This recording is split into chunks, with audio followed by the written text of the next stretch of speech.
Imagine trying to negotiate the most fragile, high-stakes international peace deal of the decade, like a deal that could instantly reshape global energy markets. Right. Now, imagine trying to finalize that negotiation while suddenly going 60% blind to the world's intelligence data. It's honestly hard to fathom. It really is. But that is exactly the situation the United States government found itself in this weekend.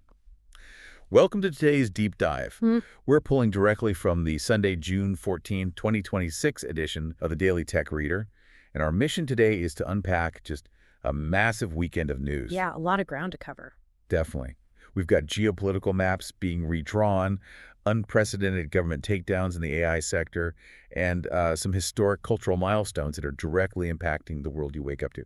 So, okay, let's unpack this, starting with this staggering global realignment in the Middle East. Yeah, it really is a massive shift in international security. We're looking at a proposed U.S.-Iran peace deal, which interestingly was actually announced by Pakistani Prime Minister Shehbaz Sharif. Wait, Pakistan announced it?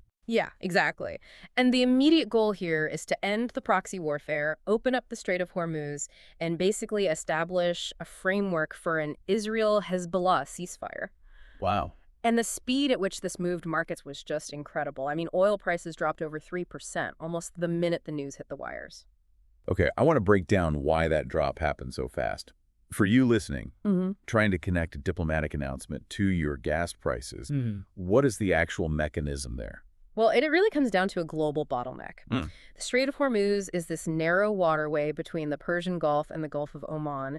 A massive percentage of the world's oil passes through that specific choke point. Right, and it's been pretty volatile lately. Exactly. Yeah. Because of the ongoing conflicts, we've seen multi-month disruptions to shipping there. So the moment the market sees a credible path to ending the blockade, the risk premium, that extra cost baked into oil prices just in case a ship gets attacked, it just evaporates. That makes sense. And President Trump actually confirmed the framework of the deal, right? He did, yeah. He confirmed it and is heading to the G7 summit in France to discuss the regional security mechanisms that would actually keep that strait open. But, I mean, the reality on the ground is far messier than the diplomatic framework suggests. Israel wasn't included in these negotiations, and they made their position known through immediate action. Right, very immediate. Over the weekend, the IDF struck a building in the southern suburbs of Beirut, identifying it as a Hezbollah command center. And then Defense Minister Israel Katz firmly stated that Israel will not withdraw from the security zones it currently occupies in Lebanon, Syria, or Gaza as part of this proposed peace agreement. Yeah, he was very clear about that. He explicitly reserved the right to act independently against Iran. And that tension, between the diplomatic paper and the physical reality is the crux of the issue here. I mean, Iran's foreign ministry even noted their own internal deliberations are ongoing, so the formal signing hasn't even occurred yet. Before we dig deeper into the domestic intelligence side of this, I think we should just briefly pause. Good idea. For you listening, we want to be completely clear that as we discuss these political figures, the Middle East conflict, and border policies, we are simply synthesizing the reporting straight from the Daily Tech Reader. Right, exactly. Our goal is to impartially convey the facts on the ground. We're not endorsing any political viewpoints or taking a side in these intensely complex geopolitical conflicts. It's a crucial distinction to make because understanding the facts reveals a very startling domestic situation in the U.S. right now. Oh, absolutely. While all this high-stakes diplomacy is happening, FISA Section 702, which is a massive surveillance authority, has completely lapsed. This is the part that blows my mind. The government claims this specific authority accounts for more than 60% of the president's daily intelligence briefing. How does a tool that critical just turn off? It's purely procedural, which is honestly the shocking part. Congress departed for a scheduled recess without passing a renewal. Unbelievable. Yeah, and for context, Section 702 allows U.S. intelligence agencies to compel communications providers to hand over data on non-Americans located overseas. Basically, the vacuum cleaner that pulls in the digital chatter of foreign adversaries. That's exactly what it is. Without it, the intelligence community loses its primary lens into what foreign leaders, military commanders, and terrorist networks are saying to each other. It's like trying to navigate the most complex global negotiation of the decade while suddenly deciding to drive blindfolded. Because this weekend wasn't just about Iran. No, not at all. President Trump announced via social media that a U.S. strike killed Hector Rosenford Guerrero Flores, the leader of the Venezuelan gang Tren de Aragua. And simultaneously, he was celebrating his 80th birthday on Flag Day with UFC Freedom 250 hosted right on the White House South Lawn for the U.S. semi-quincentennial. Right. So how does the 60% intel gap impact the timing and verification of things like a targeted strike in Venezuela? What's fascinating here is the sheer vulnerability of the moment. If you don't have real-time signals intelligence confirming the aftermath of a strike, say, intercepting the communications of the gang's lieutenants reacting to the loss of their leader, you are relying heavily on slower, on-the-ground intelligence to verify the kill. Which takes way longer. Exactly. The lapse of FISA 702 means the administration is flying partially blind during a period of maximum global volatility. They're trying to verify strikes and finalize peace treaties without their primary verification tools. And speaking of sudden critical tools being turned off, I want to look at what the U.S. government is doing in the digital space. Because while they lost their surveillance tool, they just brought down an unprecedented regulatory hammer on the artificial intelligence sector. Yeah, this was huge. Over the weekend, the Commerce Department issued an export control directive ordering Anthropic to suspend access to their Claude Fable 5 and Mythos 5 models globally. A Friday night takedown of a major piece of global tech infrastructure. And the mechanism here is really important. The directive was technically for foreign nationals. Okay. But because Anthropic couldn't instantly verify the nationality of every single user at the model level, their only compliance option was to rip the cord and take both systems offline for everyone. Wow. And the reasoning cited was a jailbreak vulnerability. I hear that term thrown around a lot in tech headlines. Can you explain what an AI jailbreak actually is mechanically? Sure. So think of a massive AI model, like a brilliant scholar, locked in a secure room. Okay. The creators give the scholar strict rules on what they are never allowed to discuss, for example, how to synthesize a bioweapon or execute a massive cyber attack. A jailbreak isn't someone hacking the computer servers to break the door down. So it's not a traditional hack. Right. It's a user sliding a cleverly worded, highly complex riddle under the door that tricks the scholar into breaking their own rules without realizing it. You essentially bypass the safety filters by confusing the AI's internal logic. And the financial fallout for Anthropic was immediate. Their pre-IPO shares on the hyperliquid perpetual futures contract fell 3.7%. Yeah, that's a significant hit. And for anyone listening who doesn't track esoteric crypto derivatives, a perpetual futures contract on a decentralized exchange like Hyperliquid basically lets traders bet on an asset's future price without an expiration date. It gives us a real-time, unfiltered pulse of investor panic even before a company goes public. Exactly. Anthropic just filed a confidential prospectus with the SEC, and now their entire listing timeline is in jeopardy. But the chain of command that led to this shutdown makes zero sense to me. How so? Well, the Commerce Department didn't find this vulnerability. Amazon CEO Andy Jassy flagged it after AWS researchers found it.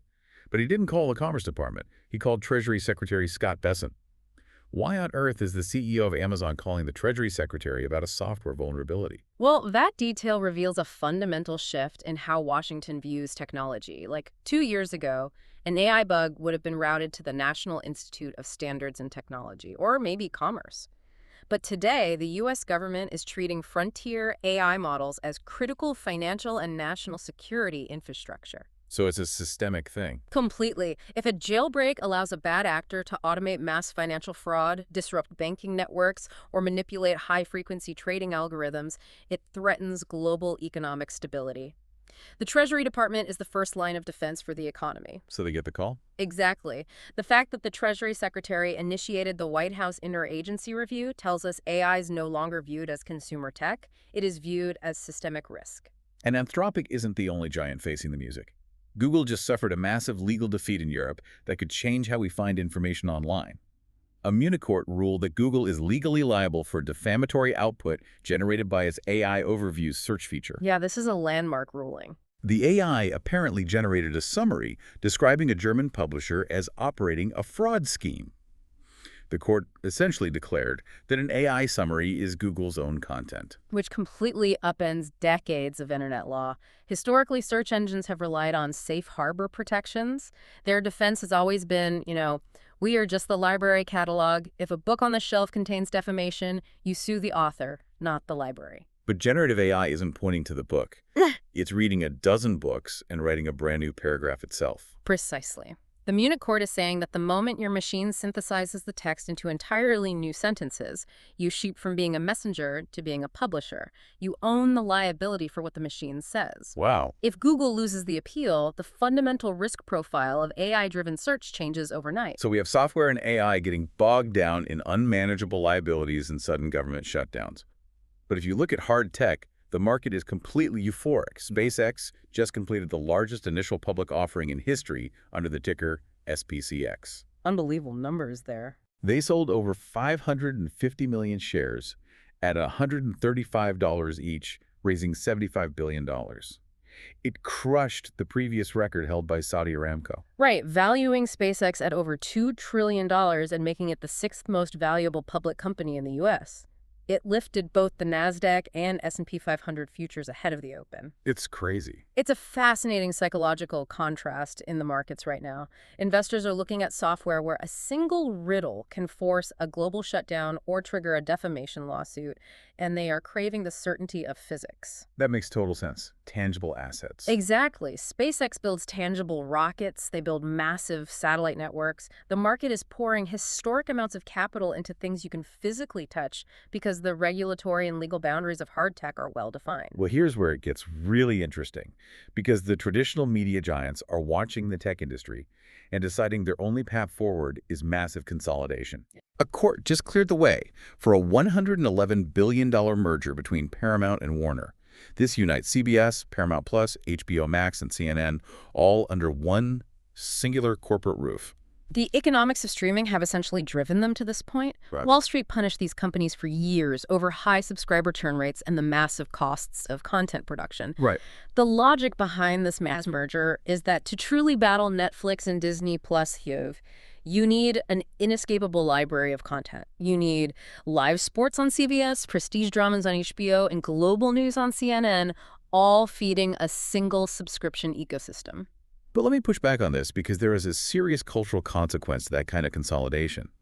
Look at the lawsuit model Tyra Banks just filed against Netflix. Right. She is alleging they deceptively edited a documentary interview to imply a cover-up related to her America's Next Top Model franchise. Right. She isn't suing over standard textbook defamation.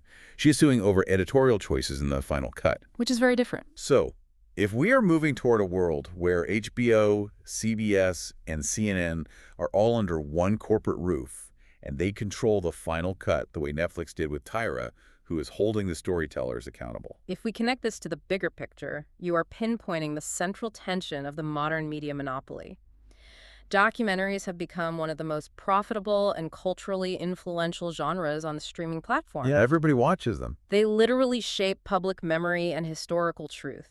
When a $111 billion merger concentrates that editorial power into fewer and fewer hands, the friction between a subject's right to their own reality and a platform's editorial freedom becomes a massive battleground. It's scary, honestly. It is. When the media landscape consolidates to this degree, the gatekeepers don't just decide what you watch, they decide what is considered true. We spent a lot of time hovering at the macro level here.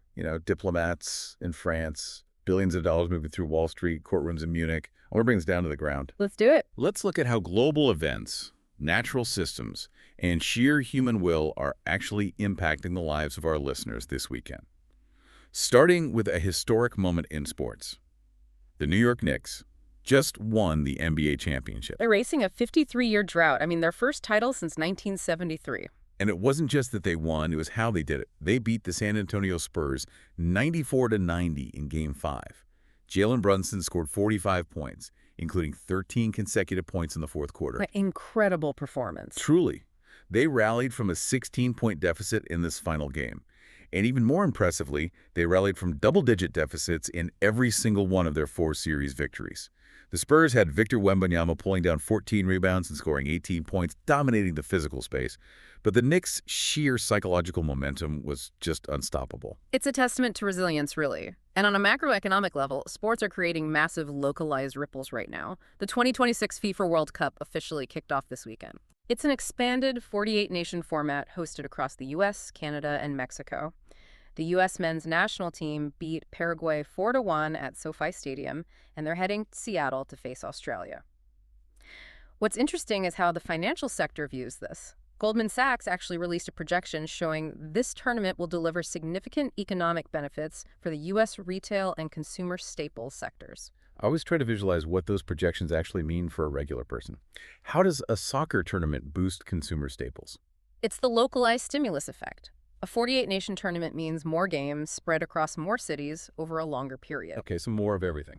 Exactly. It translates to millions of fans packing into bars, buying merchandise, and making grocery runs for watch parties. It's a month-long, multi-city injection of consumer spending directly into the hospitality and retail veins of the country. But as much as we talk about economic projections, physical reality often just overrides all of it. You might read that Goldman Sachs is thrilled about the World Cup, but if you were one of the thousands of people stuck at DFW Airport this weekend, the global economy doesn't mean much to you. Not at all. A massive cold front swept through the central U.S., bringing heavy rain and flooding from the southern plains through the Midwest. At DFW alone, over 700 flights were delayed, and nearly 200 were canceled. Yeah, and that weather system is currently pushing into the mid-Atlantic and Northeast. We are entirely at the mercy of unpredictable physical realities. We see that on the coastlines, too. There is a record-breaking mass of sargassum seaweed swamping Caribbean and southeastern U.S. beaches right now, completely disrupting tourism. The mechanics of that seaweed bloom are a direct reflection of changing global systems. Warming Atlantic Ocean temperatures act as an incubator, and shifting nutrient runoffs essentially act as fertilizer. A perfect storm. It really is. It creates these massive, unstoppable biological events that completely shut down localized tourism economies. It grounds you, realizing how little control we have. And tragically, we saw the worst of that unpredictability in Missouri this weekend.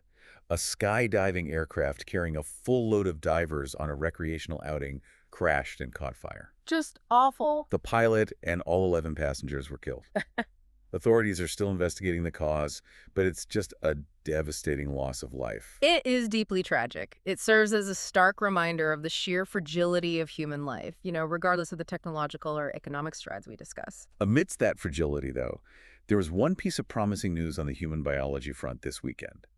Researchers reported identifying a specific muscle protein that could play a key role in preserving strength as people age. This is a breakthrough in understanding the mechanics of aging. The protein essentially helps maintain the structural integrity of muscle fibers, which, typically degrade over time. That's fascinating. So it's not just about looking good. No, the goal isn't just vanity.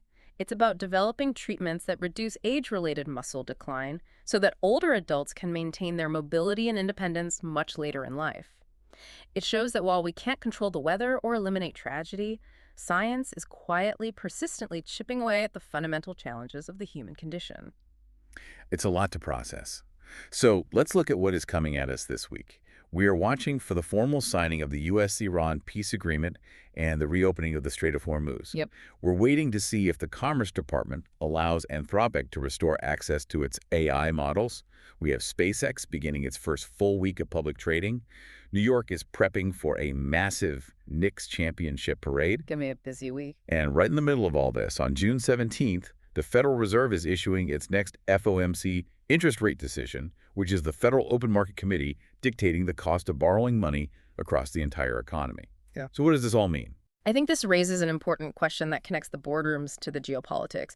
We are witnessing historic consolidations of power, like $111 billion media mergers, sweeping international peace treaties, and a $2 trillion hard tech IPO. Right. But look back at the Anthropic story. The digital foundations of our future are so volatile that a single cleverly worded riddle can force the U.S. government to yank a global AI system offline on a Friday night. It's wild when you put it like that. It is.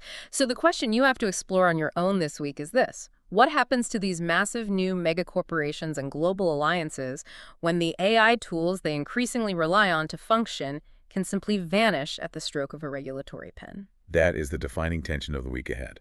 Thank you so much for joining us for this deep dive. We appreciate your time, your curiosity, and we will catch you on the next one.